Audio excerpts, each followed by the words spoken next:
Hello everybody. How's everyone's day? How's everyone's Christmas? Mine was great. Slay what? Oh, dab on them. Okay. Alright, yeah, my Christmas was great. Yours was too, I hope.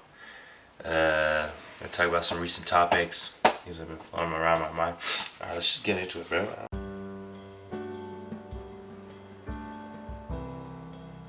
After the killing of the United Healthcare CEO Brian Thompson and the suspect Luigi Mangione being called a hero by the internet but a ruthless murderer by major news networks, I asked myself why some people love him and others despise him. UHC is a health insurance company, and like other health insurance companies, it isn't cheap.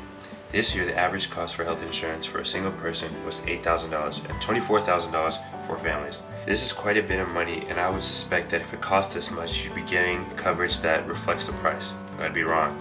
Turns out the quality of these companies aren't that good. Around 10 to 20% of all claims get rejected. If I'm paying $8,000, I wouldn't want to pay out of pocket 20% of the time. You know what I'm saying? Like, come on. And I'm not the only one who noticed that.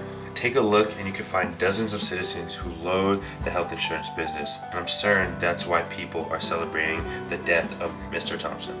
I once saw this video of this lady who had to pay out of pocket for her recent hospital visit. The bill was about $3,500 and she went online to complain about it. In the video she mentioned that the thing that are pushing millions of Americans into poverty are the same thing that other countries with higher taxes like Sweden are covering. Things like education, social security, medical costs are all things paid for with taxes, whereas here in the US, people are going bankrupt paying for them. And it isn't just healthcare.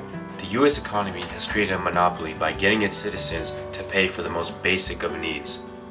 Sweden's tax rate is just above 30%, but they cover things like education and health, whereas the US does not or does a piss poor job. Capitalism is at the center of the United States economy, and although we do live in a mixed market where the government has some control over the economy in forms of laws and regulations and things like that, the majority of the country is run privately by corporations, CEOs, and board members like Brian Thompson. These corporations are for profit, meaning that they make money off the suffering of regular people, like the lady who had to pay for her medical care.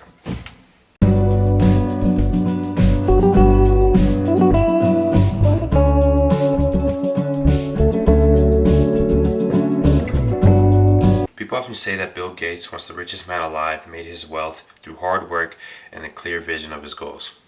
Right? Yeah. Well, that's not the whole story. Gates was born at a once Swedish medical center in Seattle, Washington. He would then grow up there and attend Lakeside School in Seattle.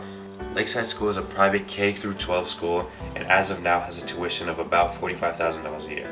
Seattle is also ranked 5th in the nation for the most expensive cities to live in. I would know because I live in Seattle.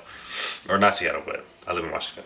Anyway, my point is that Gates is no stranger to wealth. Living in an expensive city and going to a private school means that from birth, Gates has been predisposed and conditioned to how 1% get rich and more importantly, stay rich.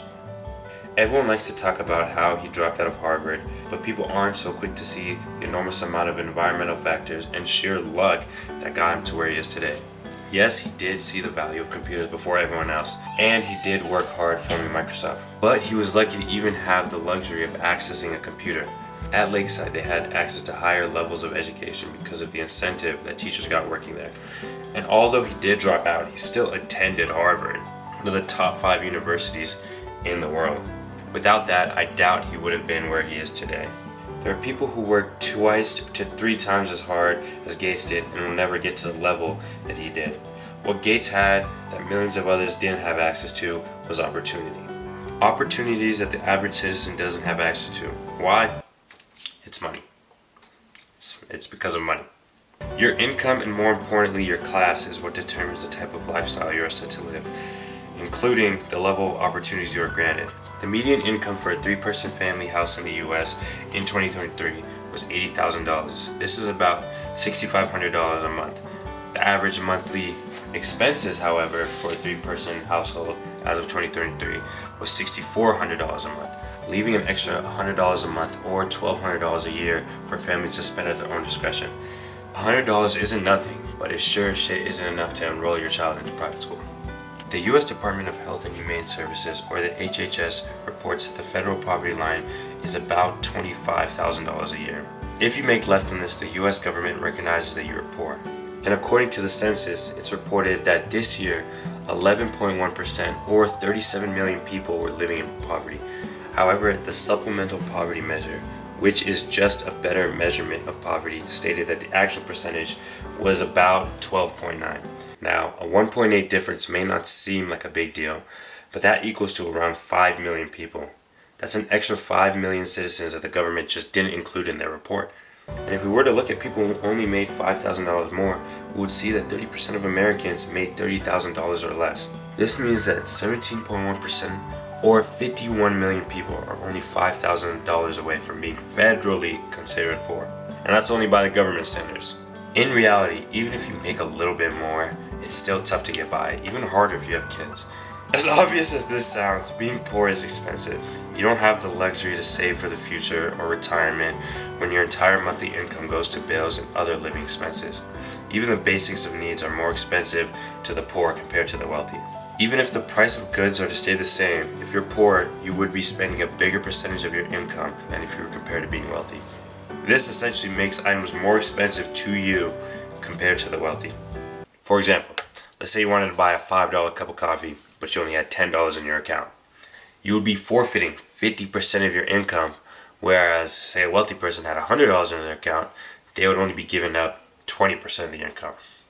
This may be a simplified example, but these disparities consist in every financial aspect of our lives. Where you need to make rent every month, the wealthy own all their properties. Where you need to buy groceries every 2 weeks, the wealthy buy in bulk. Almost a third of all Americans live like this or close to this. And I'm not saying that we make the prices of goods lower or higher based on people's income, although this wouldn't be such a bad idea in some circumstances. But I am saying that there needs to be a better distribution of our economy's wealth. The top 1% of US households share about 30% of the nation's health. The top 10% own almost 2/3, and the top 50% collectively own 97.5% of our entire nation's wealth. That leaves the other half of America with 2.5 or $3.4 trillion to share. I can assure you that that isn't spread out evenly. Even if it was divided up among 150 million people, that would leave around $22,000 per person. And remember, the poverty line measure was $25,000. The U.S.'s wealth distribution is among the worst in the world. In a ranking of countries with the highest wealth inequalities, we're ranked 6th. Yes, Sweden is ranked above us, but they're also ranked 3rd in safety, 2nd in quality of life, and 4th in happiness. So obviously the wealth disparity isn't an issue. And that's because the government pays for like the basic human health, that everyone is entitled to when you're born. But however, if we were to look at the US, they're ranked 128th, 22nd, and 23rd in each of those respective qualities. So it's clear that the US has a financial problem, but more accurately, a humane problem. Who's at fault?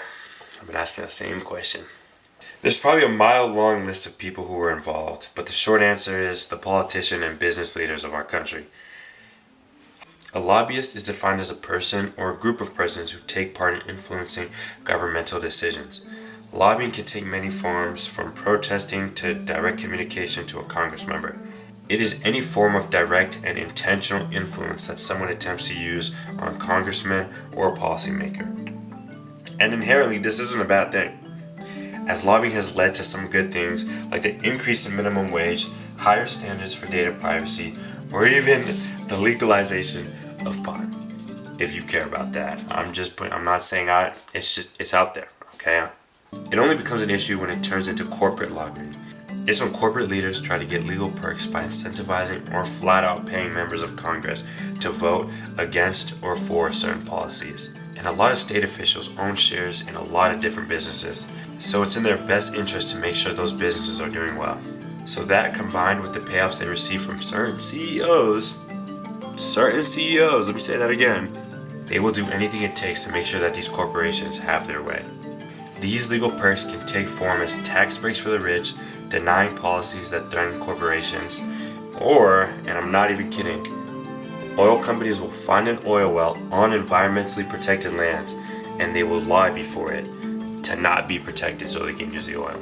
So, I mean, it's kind of crazy. I feel like our world's already kind of cooked. So, why make it worse? Yeah, this is nothing more than glorified bribery and should be illegal. But technically it's considered to be the same type of lobbying that protesting is, and since protesting is legal and permitted by the First Amendment, so is corporate bribery.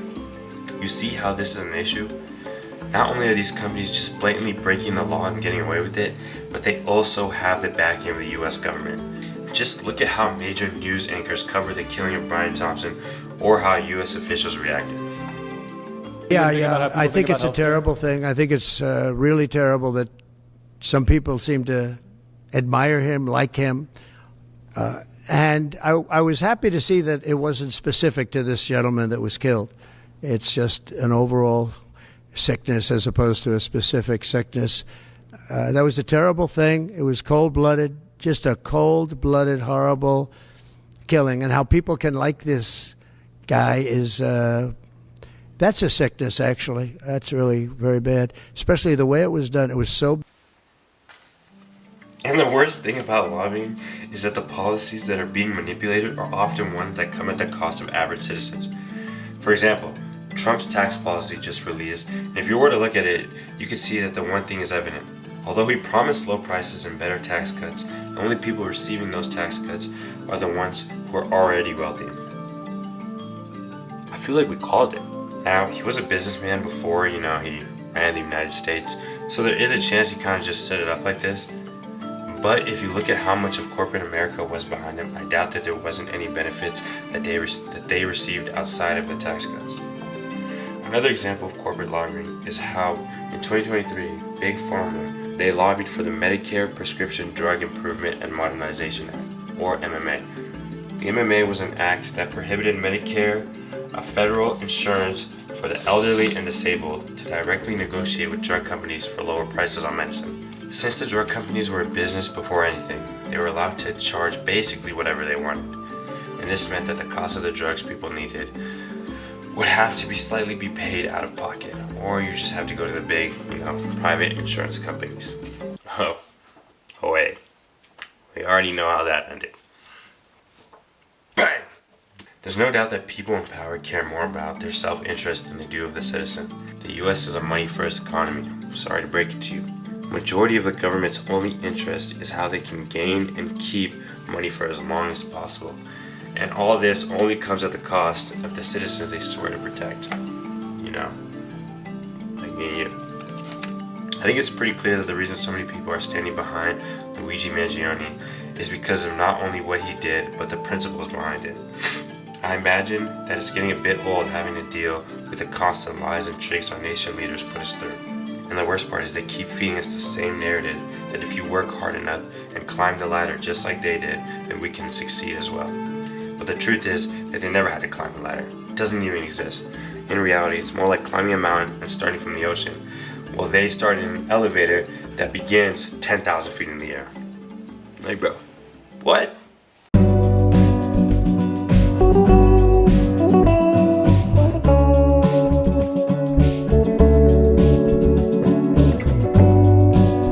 Gen Z has been called a lot of names in the past decade, from lazy or ungrateful to entitled.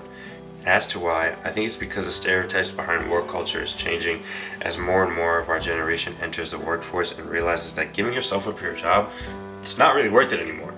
And because of that, the older generation, mainly boomers by the way, are giving out a lot of shit for it.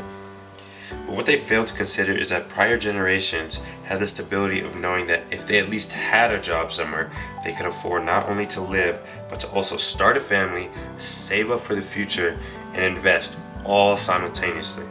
That's why a lot of companies had very dedicated workers, especially with their generation. Baby boomers had an average tenure that lasted about 10 to 15 years, and that number has continuously decreased over time. And as of now, the average tenure is about 1 to 2 years for Gen Z, for my generation.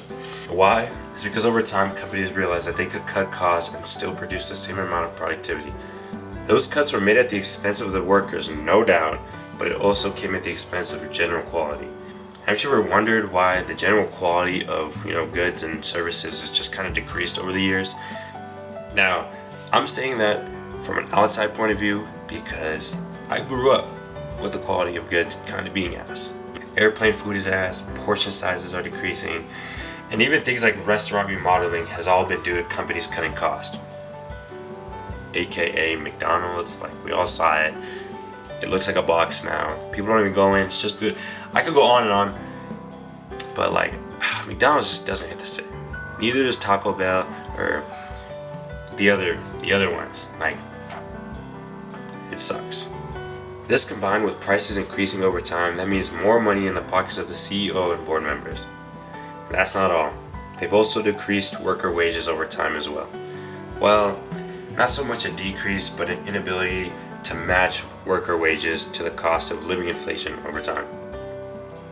As I said earlier, baby boomers could support their families on the average cost back then. Compared to now, we literally have CS majors on the brink of homelessness. Biggest thing about these comments, I'm a computer science major. I used to work for Microsoft. Homeless tip number 9. Like, that's a real thing. I'm being so for real. And it's crazy to me because over the years, education has only gotten more available. Around 60 to 70% of our generation, Gen Z by the way, are projected to go to college after high school. But even with the improvement of education, job security has only gotten down. We literally can't afford to live, let alone save up for the future, invest, or even start families. US fertility rates have dropped almost 20% since 2007. And by the way, 2007 was when the financial crisis happened. The market literally crashed, and we're having less kids than when the market crashed. Can we talk about that for a second? And yes, this could be due to other factors, but affordability is the biggest one. Come on. Like if people could afford to have kids, they would have kids.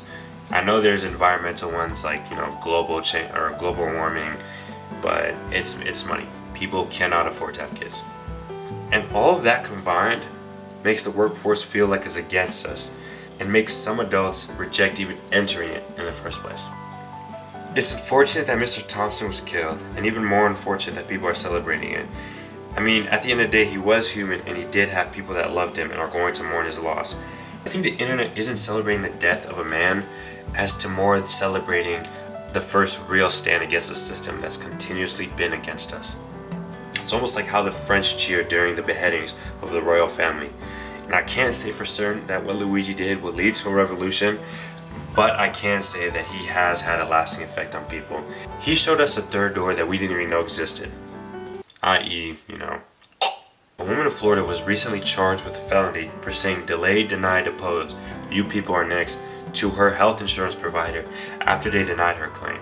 And if you don't know what those words mean, delay, deny, depose were engraved into the bullet casings found near Mr. Thompson's dead corpse.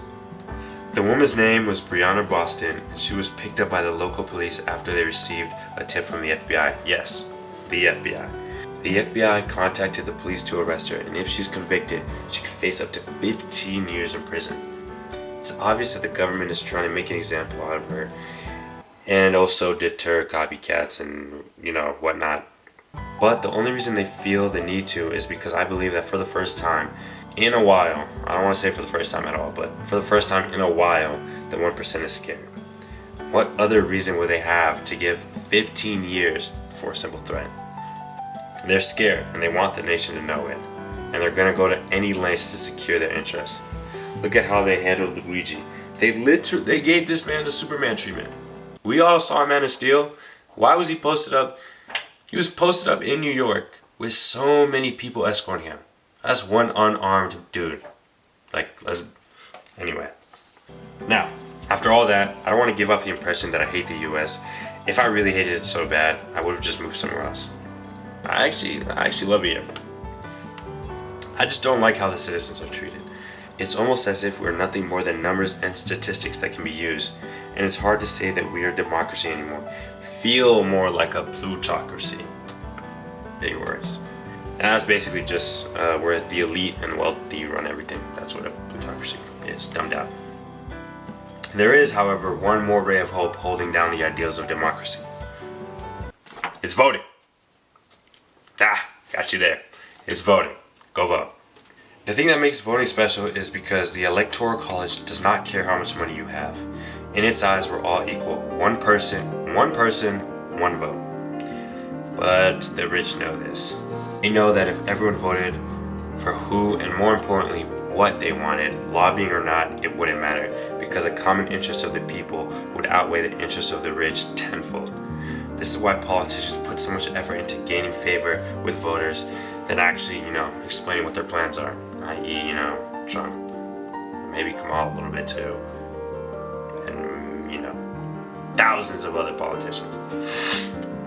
During the election season, it sometimes felt more like a popularity contest than an actual election. Voting for the right person matters. Ideally, you should do your own research and pick whoever fits you best, but candidates will use every trick in their sleeve to sway your pick. Take Trump, for example. He used the outrage people had on raising prices of goods. He then pinned all the blame on one target, immigrants, and then he promised that he would take care of them by making immigration laws stricter. I'm almost positive that Harris and many other politicians did the same thing to their voters, and they aren't afraid to trick and deceive you in any way possible. Bottom line is, you should go vote, go do your own research, and also put more attention into your local government, because you could vote for president, but I feel like short term and I guess more community based, it's not going to affect you too much. But if you do more research on, who your local government is, who your city rep is, and all that stuff, and you vote for who you want, it could affect your day-to-day life better. So, yeah, guys, thanks for listening. Shit, let me lock in, bro. Oh, dab on them.